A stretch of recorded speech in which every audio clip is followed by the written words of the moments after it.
The first swing came fast.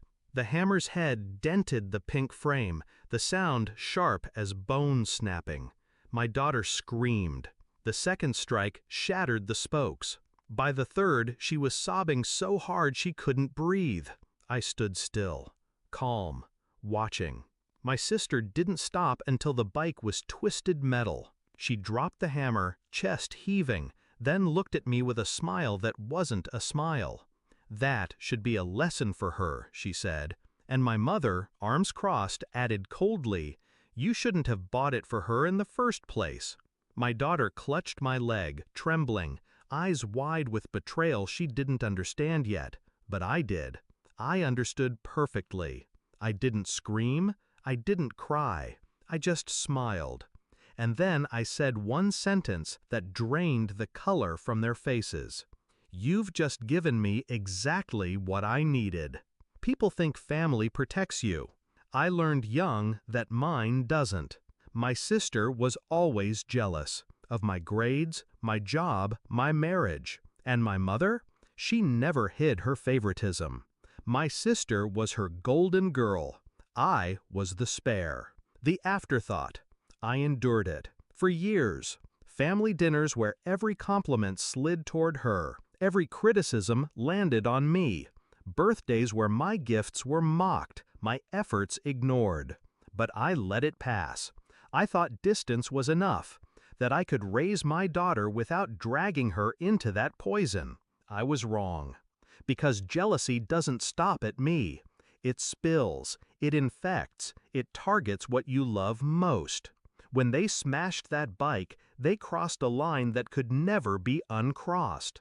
I noticed the signs weeks earlier.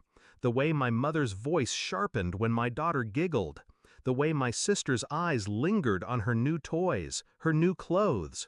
It was the same look she used to give me, resentment dressed as a smile. I caught the whispers too. "She thinks she's better than us. Look at her spoiling that child.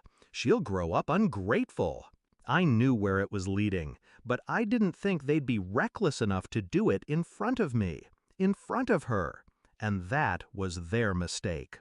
That night, after calming my daughter, after holding her until her sobs quieted into sleep, I sat alone in the dark.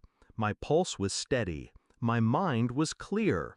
I wasn't going to yell. I wasn't going to fight them on their terms. No. I was going to dismantle them, piece by piece, the way they tried to dismantle her joy. I opened my laptop. Years of receipts, transfers, records, I had them all. My sister's unpaid loans, the ones I quietly covered. My mother's utilities and rent payments, the ones I made just to help. Every dollar, documented. Every message where they promised to pay me back. Every signature. Every date. I built a file so airtight it could suffocate them. The first move was financial. I stopped every transfer, closed every shared account, redirected every automatic payment. By the end of the week, my sister's phone was cut off, my mother's electricity bill overdue, and the car insurance they depended on me for, canceled. The second move was social. I sent polite, factual emails to relatives, copies of bank statements, screenshots of conversations. No accusations, just the truth laid bare. Within days, the family group chat exploded. The Golden Girls' halo cracked. The matriarch's image crumbled. They weren't victims anymore. They were parasites exposed in daylight. The third move was legal. My lawyer sent formal notices of debt collection, small claims court, nothing dramatic, nothing criminal, just enough to tighten the noose.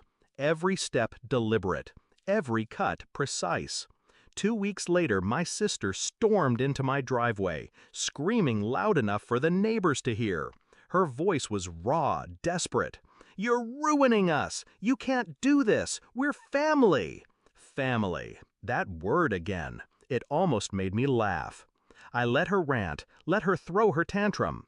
Then I stepped closer, calm as ever, and whispered the truth where only she could hear it.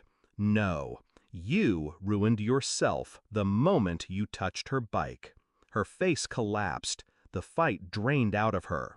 For the first time in her life, she understood I wasn't the one she could break. Now, my mother avoids me. My sister can't look me in the eye. They whisper about betrayal, but they never use the word bike. They never say why it started, because deep down, they know. They know the hammer wasn't the beginning. It was the end. My daughter has a new bike now, brighter, stronger, unscarred. She rides it with a smile that tells me she feels safe again. And me? I don't regret a single move. Because revenge wasn't about money. It wasn't about humiliation. It was about one thing: making sure they never again confuse my silence with weakness. Family taught me many lessons, but the most important one was this: blood doesn't make you safe. Boundaries do, and sometimes boundaries are built with fire.